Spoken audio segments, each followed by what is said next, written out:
This is the Read to Lead podcast, episode 480.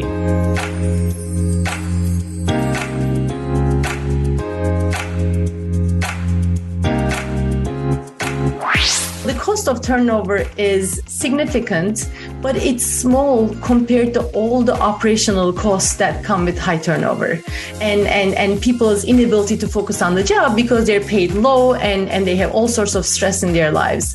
From healthcare facilities to call centers, fulfillment centers to factories, and restaurants to retail stores, companies are struggling to find or keep workers because the jobs they offer are low-paying, stressful, and provide little chance for growth and success. Hi, I'm Jeff Brown. This is the Read to Lead podcast, where I believe that if you want to achieve true success in business and in life, well, that starts with a consistent reading habit. I created this podcast in part to help you build that reading habit. Today, we're going to hear from the author of a book called The Case for Good Jobs: How Great Companies Bring Dignity, Pay, and Meaning to Everyone's Work. That author's name is Zeynep Tone. Among other things, Zeynep and I plan to talk about some of the ways in which low pay coupled with high turnover are far more expensive than many leaders think it is, her response to leaders who suggest some people aren't worth more pay or some jobs don't create the value to warrant more money, the general lack of trust that many leaders have in frontline employees today, and plenty more. Today is Tuesday, June 20th, and that means that Cohort 5 of Note-Making Mastery begins tonight, 8 p.m.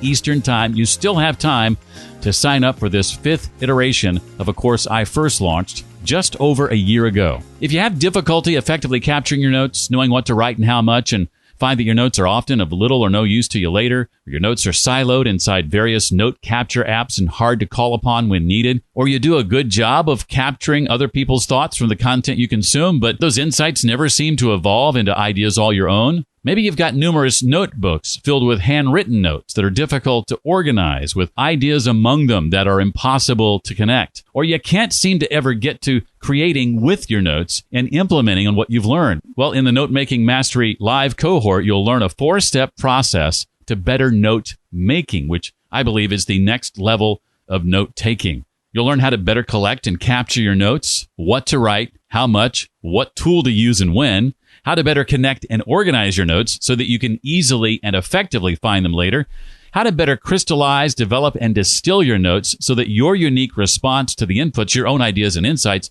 generated from the content you consume doesn't fall through the cracks, and how to better create from or out of your notes. After all, what's the point of consuming all the content you do in the first place if you're never sharing what you've learned with the world, whether that's online, at work, or even in conversation? Those who have gone through previous iterations of note-making mastery have reported increased efficiency with their time, being able to capture and organize ideas and notes the first time through a book or material, improved listening skills, leaps in their professional growth and development, more consistency in publishing content, enhanced reading comprehension and retention, becoming better conversationalists, or maybe even starting or completing work on their first book. If any of that sounds exciting to you, we'd love to have you for Note-Making Mastery number 5. Again, kicks off today, June 20th, 8 p.m. Eastern Time. 4 live sessions total. If you can't make a session, you always have access to the recording.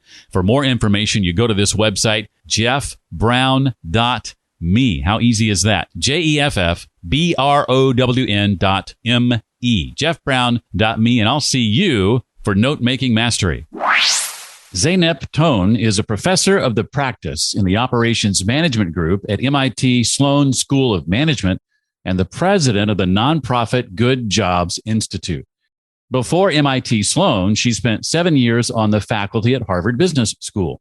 Her research explores how organizations can design and manage their operations in a way that satisfies employees, customers, and investors simultaneously. Her first book is called The Good Jobs Strategy: How the Smartest Companies Invest in Employees to Lower Costs and Boost Profits. Her new book is called The Case for Jobs: How Great Companies Bring Dignity, Pay, and Meaning to Everyone's Work. Well, Zeynep, it is a delight to have you here. I'm thrilled to talk to you about your book. Thank you for taking the time. I know with all you do, you have a busy schedule, so I appreciate it very much.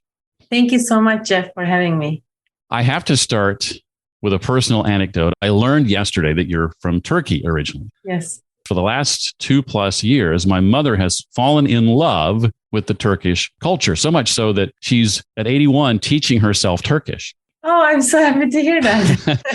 She's watching Turkish soap operas and movies and trying to learn the language. And so when I learned you're from Turkey, I had to text her and I said, hey, you're not going to believe this, but the person I'm interviewing tomorrow is from Turkey. And she immediately says, well, what's his name? And I tell her your name. And she says, this is her response. Zeynep is a very popular girl's name in Turkey. Yes. One of my shows has a character named Zeynep. And then she refers to herself in the third person saying, your mother watches a lot of Turkish television and has learned 100 Turkish words. Oh, tell her I'm so proud of her learning Turkish words. And I hope she has the opportunity to visit my country, because I think our competitive advantage is how we make people feel. The hospitality is pretty. Well, for context, with regard to the book, describe the Good Jobs system that you lay out in your first book, and where exactly this new book picks up the conversation. Great. The Good Job system is actually quite simple. Most leaders intuitively know that in order to win, they need to have a strong team that's set up to succeed. But so many, especially in frontline service industries, think that they can't afford to have that team, because they think that they have to pay low wages and deal with the resulting turnover and low service, and that's a necessity in their industry. But I found in my early research was that no, low pay and high turnover is not necessary to compete in low-cost services. Even in low-cost retail, there's a way to win with your customers through creating good jobs. And the first book was about the overall system, which was a combination of investment in people and also positioning them for success, key operational choices that position them for success. And it was the what of that good job system. And after the book came out, I surprisingly, I was expecting some pushback, but I started getting requests from a lot of company leaders, from like largest companies to dog walking businesses, saying, you know what, that vicious cycle that you describe in the book of what happens when you pay little and high turnover problems, we are in that vicious cycle. We want to get out, but we don't know how.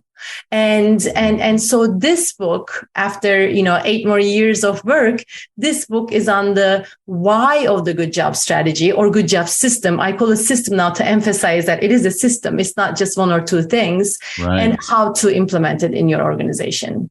And the point you make early on in the book is this system, for many built around low pay and high employee turnover, is actually more expensive. It's not less expensive.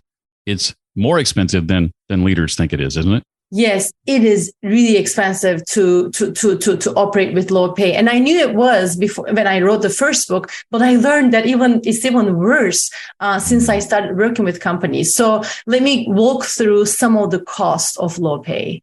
The obvious cost is high turnover. Right? Low pay is one of the biggest drivers of turnover in organizations. And in frontline service settings, we have seen turnover levels from 40% to 300%, depending on the organization. And the cost of turnover alone could be 10 to 25% of what you're paying your employees. So the cost of turnover is significant, but it's small compared to all the operational costs that come with high turnover and people's inability to focus on the job because they're paid low and they have all sorts of stress in their lives. And operational mistakes, not being able to do a good job, lead to lost sales, right? So lost sales is one of the biggest costs of operating with low pay. Lost sales that comes from mistakes, poor service, or long lines. And then there are product costs, waste, and low productivity. But even bigger is, in addition to these financial costs, is when companies operate with high turnover and low pay, they end up creating an entire system that's very vulnerable because there are so many management practices that they just can't implement. They can't hire the right people and train them well. They can't trust their employees to make decisions. They can't manage capacity. They can't develop strong managers. They can't have high expectations. This is a lot of can'ts. And it's almost like management malpractice. I call them corporate disabilities. And all of this results in an incompetitive system and inhumane system too. That's very vulnerable. springboarding off the can't comment that you made, how would you respond to someone who says, a leader who says, I know the good job systems is what I need to do, is what we need to do, but I can't see us as a company doing it? Yes. One of the biggest hesitations, Jeff, from leaders who read the first book in particular is that they realize they have to change so many different things. And lots of people in the organization has to be part of the change, because the good job system is not just, you pay more and the world is a better place. You change the work that people do. And so many people in product design, merchandising, logistics, supply chain have to be part of the change. So one reaction is, I can't see us doing this. And now my response to them is, you can. Look at all the companies that have done it, from a $60 billion retailer to 2 units of a restaurant chain. And the results have been higher productivity, higher customer satisfaction and sales, and much lower turnover. So you can. So I wrote this book to help provide courage to those leaders who feel like they're trapped in their system and they can't get out. And I want to show them, the trap you're in is worse than you think. And the way out is actually easier than you think. You mentioned Costco as one of your examples of doing this well, and it gave me new appreciation for my local Costco. The only complaint I have when I go in there is just how busy it is, how many customers are in the store. Yes, and I'll give you, so Costco, and you don't have to be a warehouse club to be able to do this, but I'll give, since you mentioned Costco, so Costco pays its frontline employees maybe $10 more than a typical retailer, an hour more. That's a typical Costco worker makes more than $25 an hour. Almost 100% of the managers are promoted within. They are there at Costco for a career, and they have amazing benefits. But it's not just investment in people that Costco does. Costco also positions them for success. One of the key pillars of the good job strategy is operate with Slack. So if you go to Costco, you're going to see a lot of employees. What are they doing on that Saturday that you're there, Jeff? They are trying to get customers to flow through that checkout as quickly as possible, so you can process as many customers as possible to raise sales. They are there to make sure that the shelves are stocked. They are there to always experiment with different ways to display merchandise so that the members are happy. And because they contribute more to Costco's overall success, Costco can pay them more and offer them good jobs. And to your point, that Slack, meaning, among other things, an overlap in schedules. For example, you've got more people than you need at any given moment to make sure things don't fall through the cracks, right? Yes, absolutely. And operate with Slack is one of the 4 principles. It's often not the first principle that we tell companies to implement when they adopt the good job system. But it is so important. Think about in your life what happens when you have no room in your calendar and you're just busy over and over, all the time. There's anxiety, there's burnt out. And then the result becomes you're more unproductive, you're less creative, you're less innovative. The same thing happens in the front lines too. And when you operate in a setting with a lot of customers and there's a lot of variability that comes from them, you need some slack to be able to deal with that variability. And I must say this as an operations professor, operating with Slack is the optimal strategy if you have any variability in your system. Now, there are some similarities between the good job system and the Toyota production system that many might be familiar with, but there are also some not so subtle differences, aren't there? Yes, they're at the heart of it. And Toyota production system oftentimes get confused because it's called lean production system and people think lean and mean is the right way to run a business. Right. But that's not Toyota production system. Toyota production system, and I work a lot with Toyota, and at its core, it's a culture of engaged people, engaged, motivated people who are solving problems and improving all the time. So that's what Toyota production system is about. And if you look at the principles, customer first, employees as the most important assets or resources, and continuous improvement, those principles are similar with good job system too.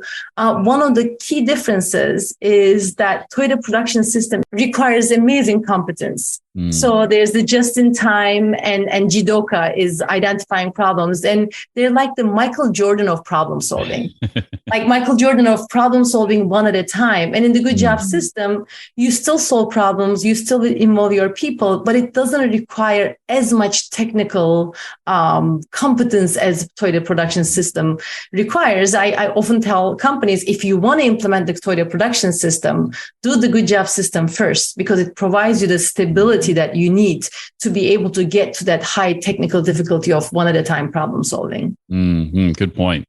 You mentioned Costco paying more than most a moment ago. Address the person who thinks maybe some employees might not be worth even $15 or $20 an hour, whatever it is, or some jobs don't create enough value to justify higher pay. Yeah, these are two questions that I get all the time. I'll start with the jobs that don't create enough value. Even leaders who think that US needs more good jobs tend to believe that some jobs do not generate enough value to be able to justify higher pay. And oftentimes I ask them, do you think you would think a retail job is like that? And their answer will be yes, retail jobs wouldn't create that much value. And I say Costco versus a competitor, the same job, one pays more than 50% more than the other. How is that possible? Because you design the job differently. You design the job so that you don't waste your employees' time. You design the job to empower them, to increase their productivity and contribution. And that's a management choice. So that's about jobs themselves. And then there's a thing of some people are not worth $15 an hour. And this is a big problem since 1917, when census started categorizing work into skilled work, mid-skilled work, low-skilled work. It became easier to justify low pay for unskilled, what are called unskilled jobs, and equating people with those unskilled jobs. And my reaction to that is most people want to do a good job, and most people can do a lot worth than $15 or even $20 an hour if they're given the opportunity. Look at all the examples of companies where the same person started operating very differently under a new system. What are some of the reasons, do you think, Zeynep, that leaders are afraid to bet on people? Is it a lack of trust? Is it that they see them as unskilled or lacking motivation, perhaps? Yeah, there are several different reasons, Jeff, and you alluded to one of those before, but I'll mention my top three. There are even more, but I'll mention my top three. The first one is lack of imagination. So for generations, leaders have been taught that labor is just another input to production, just another cost. Market pay is the right pay, as if, living wages and people's ability doesn't matter. And lean and mean is what drives efficiency. And we should make all our decisions using data. And it's oftentimes historical data. And in this system, they can't even imagine operating differently. So that's the lack of imagination is the first one. I remember one of the companies that implemented the good job system, they said previously, we improved our productivity 1-2%. And if we looked at historical data, we would have said there's no way we can improve productivity more than that. But we improved it 20% now during the last few years. So they can't even imagine how much better they could perform under a different system. The second reason is the legitimacy, right? It seems so for those leaders who says, oh, I can't see ourselves doing it. It's because they think that this is too risky, and they think that others won't see this as a worthwhile investment. In 2015, when Walmart announced that they were going to raise pay of their frontline workers and how much it was going to cost them, there was an immediate drop in their stock price, right? So that immediate drop, it didn't last a long time, but it signaled to management that, hey, investors don't think that this is something legitimate to do. And there are easier, faster ways to grow sales and profits. Maybe, we care about our reputation. We care about our jobs as leaders. Maybe we should do those things that are more legitimate. So that's the number two reason. And then the number three that you got to was lack of trust in frontline employees. And I'm not saying this as a criticism, because the good job system requires leaders to trust their workers to make decisions, to solve problems for their customers, to improve their work. But if you operate in a low pay, high turnover system, what you see is people are having attendance problems. People are showing up late. People are making mistakes. They can't serve the customer. They can't even execute the simplest job. Why? Because they are in their own vicious cycle of poverty. Because low pay drives stress when you have multiple jobs, when you can't sleep at nights. There's stress, there are cognitive functioning problems. All of these things prevent workers from doing a good job. And then the leaders look at this and say, hey, how can I trust this person? And I remember in one of our workshops, one leader said, we have created an entire system assuming people can't do anything right. And when I look at companies that adopted the good job system, their leaders have a very different inclination toward people. At Mercadona, the Spanish retailer, one of their principles is everyone is reliable. That means that we can trust everyone to do a good job. If they can't, we need to look in the system to see, where is there a problem that prevents them from doing a good job? Or did we hire the wrong person? As you were talking, you reminded me the Progressive example and some of the things they did, particularly during the pandemic. I remember thinking at one point during the pandemic, I'm not going anywhere. Why am I still paying the same for auto insurance? Talk about some of the things that Progressive did that initially cost them a lot of money. And I'd be curious to know what was the long-term impact of doing that thing, though? Yeah, one of the things that you see when you look at companies like Progressive, Costco, HEB, Toyota, they do the right thing. Right. So they're so customer focused. They're operationally excellent, but they also do the right thing. So during the pandemic, they realized they were making too much money. Their customers were not driving and they were making too much money. And the right thing to do was to give back customers some of that money. And it was totally the right thing to do. And then what ended up happening is all the other insurance companies followed their suit because they kind of had to do it too. But this is doing the right thing at these companies almost becomes a habit. And when you have empowered people, that habit is everywhere. During the pandemic, in Texas, there was I don't know if you remember, but there was a period where there was no electricity. The temperatures dropped to super cold levels and they lost power. And there's an example of at an HEB store. In the middle of that, they lost power. And then there were a bunch of people at the checkout. And the store manager said, just go ahead. Go ahead. But that person was empowered to make that decision for the customers. And of course, the loyalty that their customers have in return is amazing. That's fantastic. Now, let's say that through the course of this conversation that you and I have managed to convince a leader to go all in on this. Help them make the case with those whose buy-in they're going to need. I'm thinking stockholders, the board, et cetera. Okay, so let's play this out. Maybe we'll have a hypothetical restaurant chain, right? The restaurant is easy. Everybody can relate to restaurants, right? So I'm making the case to my board or investors or whoever. I think the first I will start with, I know you're concerned that this is going to cost us a lot of money, but we're already paying for this. We're paying for it with lost sales, mistakes, poor customer service. We're paying for it with turnover. So we're just going to redirect those costs that we're already paying into our employees and into a better system. And we have to do this competitively. We're losing our customers to our competitors. The only way to win with our customers is to provide them good food and good service. If their food is cold, if they get the wrong order, if the service is slow, they're not going to come back. And the only way we can do that is if we have a great team that's positioned for success. We can't do that if we're operating with 100% turnover. So we have to reduce turnover. How do we do that? We simultaneously invest in our people and we make their work more productive. And the result of this is not just going to be winning with our customers and paying, and getting the financial benefits, but we will be very proud of leading a company that does the right thing.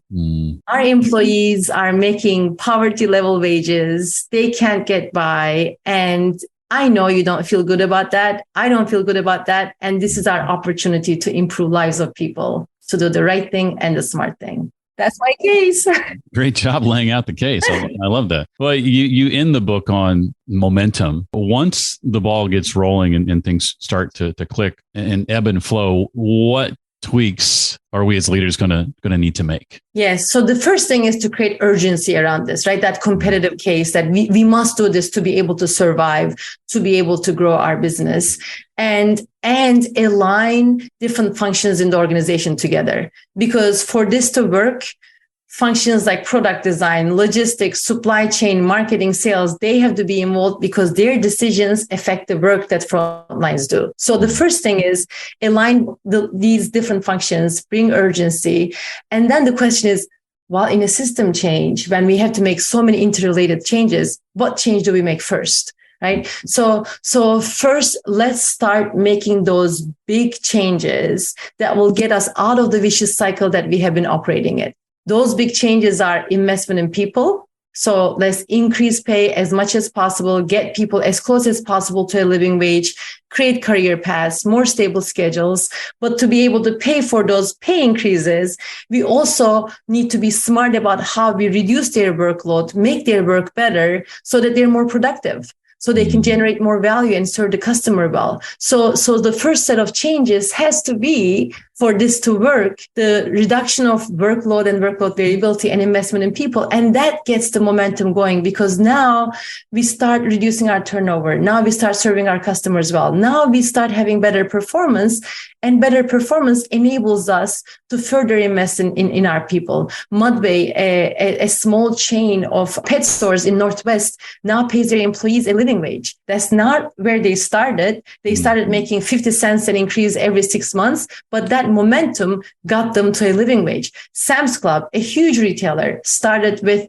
$5 to $7 wage raises for certain employees. But once they got the ball rolling and they had momentum, they could reinvest. They could make everybody else's job better. So let's create that momentum by making those big, courageous changes as early as possible.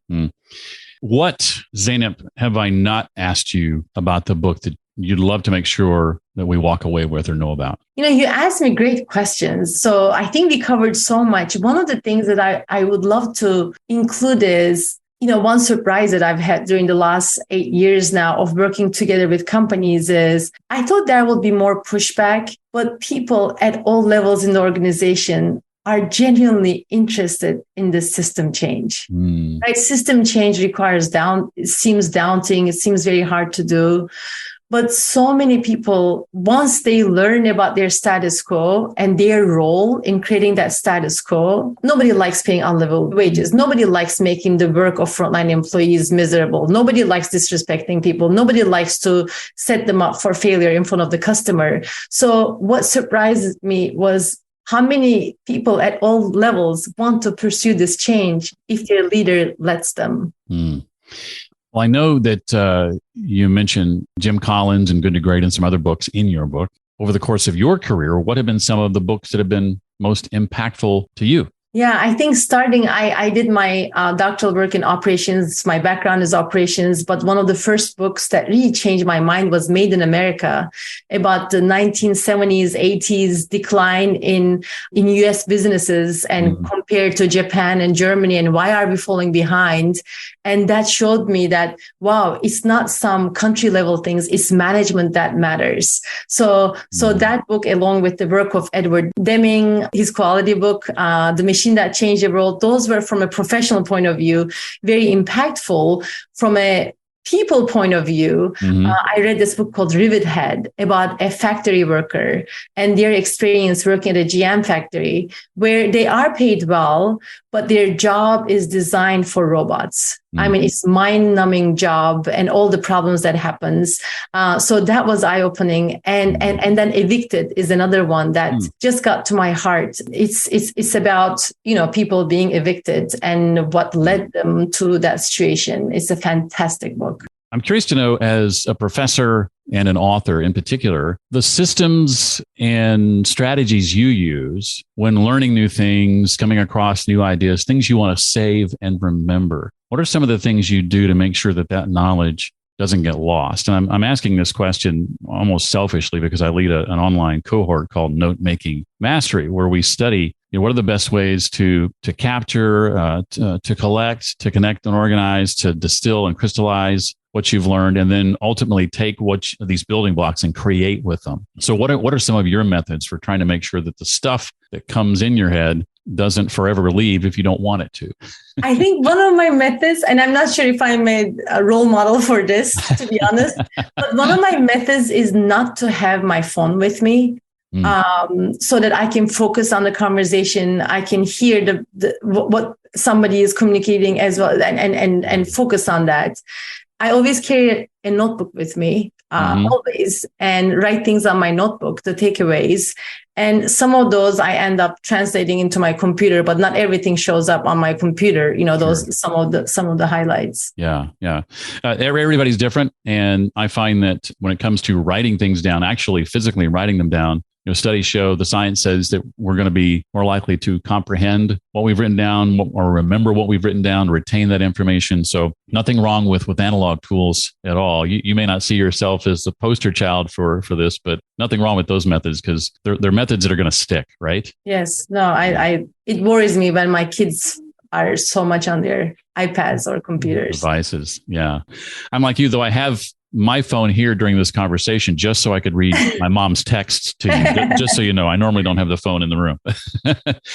Well, her name is Zeynep Tone, and the book, again, is called The Case for Good Jobs: How Great Companies Bring Dignity, Pay, and Meaning to Everyone's Work. Zeynep, it was a pleasure having you on the show. Thank you so much for your time. Thank you so much for having me, Jeff. I enjoyed our conversation. I want to say a special thanks to Zeynep, who, upon learning that this might be one of the few episodes my mother actually listens to, decided to send her some gifts, including some Turkish delight, which my mother absolutely loved. Thank you, Zeynep. If you'd like to dig more deeply into this episode, maybe connect with Zeynep online, check out any of the resources that we shared, just go to the show notes page for this episode. That's at readtoleadpodcast.com/480 for episode 480. For more on Note-Making Mastery Cohort number 5, which kicks off tonight, June 20th at 8 p.m. Eastern Time. There's still time to get in on this, and currently 3 bonuses available to you when you do. Just visit jeffbrown.me. That's jeffbrown.me. I've got at least the next 9 or 10 interviews scheduled for Read to Lead. Next week, we'll be talking with Constance Derricks, making her second visit to the show. She's written a book called Meta Leadership.